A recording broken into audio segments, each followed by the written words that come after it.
আসসালামু আলাইকুম প্রিয় দর্শক, আপনারা নিশ্চয়ই সোশ্যাল মিডিয়ায় একটা ভিডিও দেখেছেন। গতকালকের ঘটনা, ময়মনসিংহ মেডিকেল কলেজের একজন দায়িত্বরত কর্মরত ডাক্তারের সঙ্গে স্বাস্থ্য অধিদপ্তরের যিনি মহাপরিচালক তার একটু উত্তপ্ত বাক্য বিনিময়ের দৃশ্য। এই দৃশ্যটা দেখে অনেকে অনেক ধরনের মন্তব্য করেছেন। তার আগে আমরা বরং একটু ঘটনাটার দিকে যাই, যে ঘটনাটা আসলে কী হয়েছিল। ঘটনাটা ডিটেল না জানলে পর আলোচনাটা ঠিক বোঝা যাবে না। ঘটনাটা হলো 6 ডিসেম্বর সকালের দিকে স্বাস্থ্য অধিদপ্তরের মহাপরিচালক উনি ময়মনসিংহে গিয়েছিলেন এমন একটা সেমিনারের প্রধান অতিথি হিসেবে অংশ নেওয়ার জন্য। যাওয়ার পথে উনি বেশ কয়েকটা হাসপাতাল পরিদর্শন করেন, ত্রিশালে করেছেন, তারপর ময়মনসিংহ মেডিকেল কলেজ পড়েছে রাস্তায়, উনি সেখানেও পরিদর্শন করতে গিয়েছেন এবং ওখানে ক্যাজুয়ালিটিতে গিয়েছেন। ক্যাজুয়ালিটি মানে যেখানে ওই রোগীর মানে অনেকটা এটা আপনার জরুরি বিভাগ বলতে পারেন, মানুষ আহত হয়ে আসে, সেখানে উনি গিয়েছেন এবং ওখানে একটা ওটি আছে, একটা অপারেশন থিয়েটার আছে। উনি অপারেশন থিয়েটারে গিয়েছেন। অপারেশন থিয়েটারে যে দেখেন সেখানে ওটির টেবিল ছাড়াও রুমের মধ্যে আরও একটা টেবিল আছে। তো উনি যেই জিজ্ঞাসা করেছেন এই টেবিলটা এখানে কেন, এই টেবিলটার কী কাজ। তখন ওখানে যিনি দায়িত্বপ্রাপ্ত ডাক্তার ছিলেন, ডাক্তার ধনদেব বর্মন ওনার নাম। তো এই বর্মন সাহেব নাম উনি এলাকায় খুব পরিচিত। তো বর্মন সাহেব বলেছেন এটা রাখা হয়েছে এখানে, এখানে মাঝে মাঝে ওই যখন কোনো রুগী আসে তার ওষুধ কেনার জন্য, প্রেসক্রিপশন লেখার জন্য ডাক্তার এখানে বসে এটা লেখেন। এটা নিয়েই বাকবিতণ্ডা, এবং এই বাকবিতণ্ডা এক পর্যায়ে চরম আকার ধারণ করে। ডিজি সাহেব উনি এই ধনদেব বর্মনকে বললেন, তুমি জানো তুমি কার সামনে দাঁড়িয়ে কথা বলছো। তারপরে উনি বলে যায় ক্যামেরাম্যান তোমরা ছবি তুলো, হ্যান করো তেন করো, এগুলো অনেক কিছু উনি বলেছেন। ধনদেব বর্মন সাহেব পদের দিক দিয়ে অনেক ছোট হলেও উনি কিন্তু আবার মানে আপনার বয়সের দিক দিয়েও একটু জুনিয়র। ওনারা যদ্দূর আমি শুনেছি একই সঙ্গে একই মেডিকেল কলেজে পড়তেন, রাজশাহী মেডিকেল কলেজের স্টুডেন্ট ছিলেন তারা উভয়ে, এবং সেখানে ধনদেব বর্মন ওনার চেয়েও কয়েক বছরের জুনিয়র ছিলেন। সিনিয়রের সঙ্গে উনি বেশ তর্ক করেছেন এবং এক পর্যায়ে ডিজি সাহেব বলেছেন যে তুমি যদি তোমার ঊর্ধ্বতন কর্মকর্তার সঙ্গে এভাবে কথা বলো তাহলে তুমি রোগীদের সঙ্গে কীভাবে কথা বলো।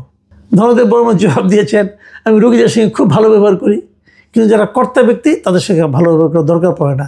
মানে এই সবগুলো কথাই কিন্তু স্বাভাবিকভাবে অন্য সময় হলে কেউ বলতো না, কিন্তু উনি পদের দিক দিয়ে হয়তো এমনিতে 2-3 বছরের জুনিয়র, কিন্তু পদের দিক দিয়ে কিন্তু উনি অনেক ছোট। উনি ডিজি আর উনি মাত্র সহকারী অধ্যাপক। এখন আপনি বলবেন যে এত সিনিয়র লোক সহকারী অধ্যাপক হলো কেন? এটা হলো আরেক ট্র্যাজেডি।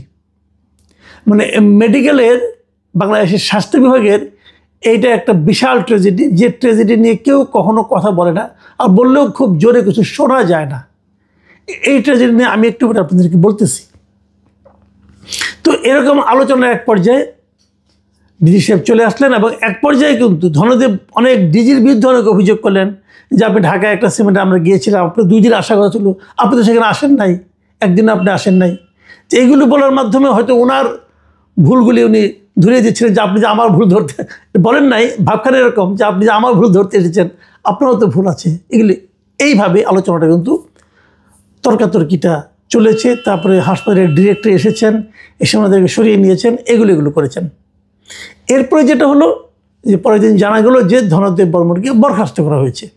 উনি করেছেন। ডিজি সাহেব পাওয়ারফুল লোক, আর পাওয়ারফুল লোকের মুখে মুখে আপনি তর্ক করবেন, আপনি তো বরখাস্ত করা হবেই, এটাই যে বাংলাদেশের নিয়ম। এখন প্রশ্ন হলো যে এখানে ধনদেব বর্মন কেন এমন আচরণটা করলেন, আর যে আচরণটা করলেন সেটা কি একেবারেই ভুল ছিল, নাকি সেটা শুদ্ধ ছিল, নাকি সেটা কিছুটা ভুল ছিল। এই আলোচনাগুলি কিন্তু জরুরি কেন সেটা আমি বলবো, পরে বলছি। বিষয়টা কিন্তু আসলে ধনদেব বর্মনের একার সমস্যা না, অথবা স্বাস্থ্যের ডিজিরও একার সমস্যা না। এখানে ব্যক্তিগত জেদাজেদি খুব একটা জরুরি নয়। একটা কথা মাথায় রাখতে হবে, মানুষ কিন্তু রোবট না। মানুষের কিন্তু আপনি ধরেন, আমি একটা উদাহরণ দেব, ধরেন আজকে আপনি অফিসে আসছেন, অফিসে আসার পর আসতে যে হয়তো আপনি দেখলেন রাস্তায় একটা দুর্ঘটনা ঘটেছে, ওই দুর্ঘটনার দৃশ্যটাকে আপনার মাথার মধ্যে থাকবে না? থাকবে কিন্তু। আর অন্য 10 দিনের মতো কিন্তু আপনি ওই দিন আচরণ করতে পারবেন না। অথবা ধরা যাক বাসায় আপনার স্ত্রী সন্তানদের নিয়ে একটা ঝামেলা হয়েছে, হয়তো আপনার স্ত্রী মারাত্মক কোনো অসুস্থ অবস্থায় হঠাৎ করে পড়ে গেছেন, যখন আপনি ওই দিন অফিসে আসবেন, সেই দিন কি আপনি অন্য অন্য দিনের মতো স্বাভাবিক আচরণ করবেন? করবেন না। এবং এই যে অস্বাভাবিকতা, এই অস্বাভাবিকতাকে যদি অফিস রোবটের মতো করে বিচার করে, তাহলে কিন্তু অফিসও ভুল করবে, আপনার প্রতি একটা অবিচার হবে। মাথায় রাখতে হবে, এই লোকটা কখনো এরকম আচরণ করে না, হঠাৎ করে আজকে কেন করলো? আপনি যদি এটা বুঝতে চান, ওখানে যারা এই ধনদেব বর্মনকে চিনেন তারা সবাই বলবেন, আমার নিজের বাড়ি ময়মনসিংহ, আমি এই ঘটনার পর ময়মনসিংহের একাধিক সাংবাদিকের সঙ্গে কথা বলেছি, তাদেরকে জিজ্ঞাসা করেছিলাম যে ডাক্তার ধনদেব বর্মনকে রকচটা টাইপের কোনো লোক? তারা সবাই বলেছেন উনি অত্যন্ত অমায়িক এবং ভদ্রলোক, কারোর সঙ্গে গলা উঁচু করেও নাকি কথা বলেন না। তো হঠাৎ করে এই নিরীহ প্রকৃতির ভদ্রলোক এতটা ক্ষিপ্ত হয়ে গেলেন কেন? ঠিক এই জায়গাটাতেই হলো আমাদের মূল দৃষ্টিটা দেওয়া দরকার। একটা মানুষ কখন ক্ষিপ্ত হয়ে যায়?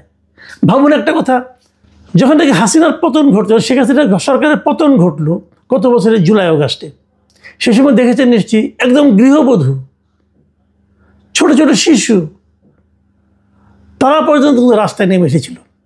কেন? কি এমন ঘটেছিল যে তারা রাস্তায় নামাটাকে অবধারিত এবং খুবই প্রয়োজনীয় মনে করেছিল?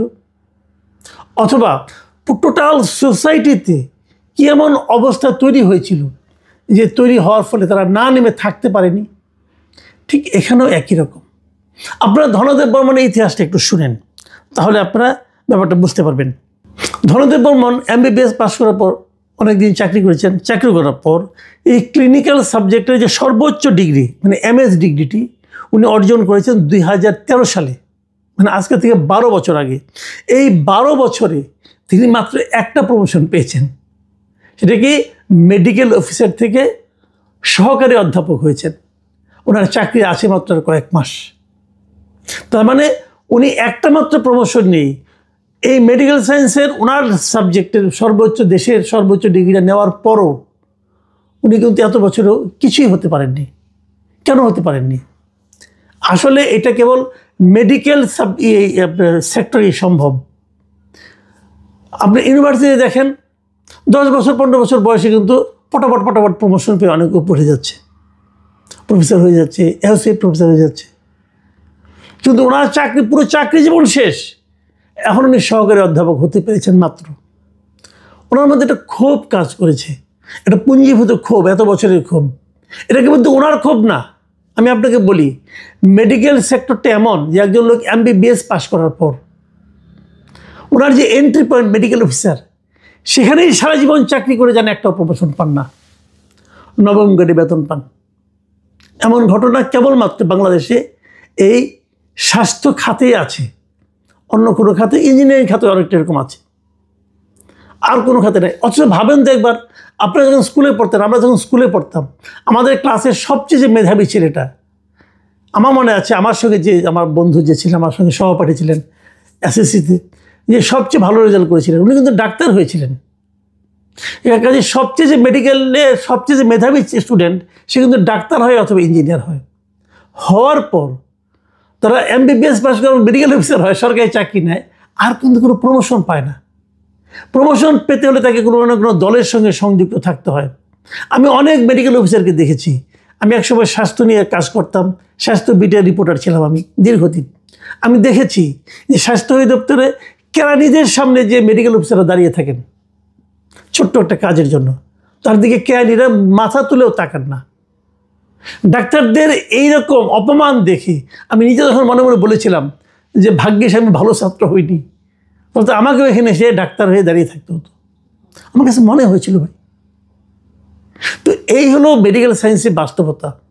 সবচেয়ে মেধাবী স্টুডেন্টরা তারা এরকম এন্ট্রি পয়েন্ট থেকে রিটায়ারমেন্টে যায়, আর যারা নাকি মানে মাঝারি মানের, তারা সচিব হয়ে যান, প্রশাসন ক্যাডারে যান, পুলিশ হন। এবং এই জন্য আপনারা দেখবেন BCS পরীক্ষায় কিন্তু অনেক ডাক্তার ইঞ্জিনিয়ার এখন প্রশাসনে আসার জন্য, ডাক্তার ইঞ্জিনিয়ার হয়ে প্রশাসনে আসার চেষ্টা করেন। কেন? আমাদের আজকে বর্তমানে যিনি বাংলাদেশের পুলিশের IGP আছেন, উনি কিন্তু পেশাগতভাবে ডাক্তার, উনি MBBS পাস করে পুলিশ হয়েছেন। এখন আর কেউ ডাক্তারি পাস করে ডাক্তার হতে চায় না। তো আপনি যদি সবচেয়ে মেধাবী স্টুডেন্টের জন্য এরকম একটা ভবিষ্যৎ ঠিক করে রাখেন, এবং যখন ওরা দেখতে দেখতে ওনার চাকরি বয়স শেষ আর 1 বছর পর রিটায়ারমেন্টে যাচ্ছেন, ওনার মধ্যে কী পরিমাণ ক্ষোভ থাকতে পারে ভাবুন একবার। হয়তো এই ভদ্রলোক স্বাস্থ্য অধিদপ্তরে বহুদিন ঘোরাঘুরি করেছেন, কোনো কাজ হয়নি। বর্মন সাহেবের মতো শান্ত লোক ক্ষেপে যায় কেন? সবাই কিন্তু ডিজি হতে পারে না। MBBS পাশ করে সব ডাক্তার ডিজি হতে পারেন না, কিন্তু অধিকাংশ ডাক্তারই বর্মন হয়ে যান। এটা কেন? এই অনিয়মটা এখানে চলতে থাকছে কেন? এটা চলতে দেওয়া হচ্ছে কেন? এই জায়গাটাতে আমি আশা করেছিলাম উনি কিছু কথা বলবেন। উনি আগামীতে বলেন আমি খুশি হব। আমি মেডিকেল সায়েন্সের লোক না, কিন্তু এই মেডিকেল ডাক্তারদের নিয়ে আমি অনেকদিন কাজ করেছি। ডাক্তার, ওষুধ কোম্পানি, এদের নিয়ে আমি কিছু কাজ করেছি। তো আমি এটা দেখেছি, এই যে ডাক্তারদের মধ্যে বিরাট একটা হতাশা কাজ করে এই ঘটনাটাকে কেন্দ্র করে। তাদের এন্ট্রি পয়েন্ট থেকে রিটায়ারমেন্টে যেতে হয়।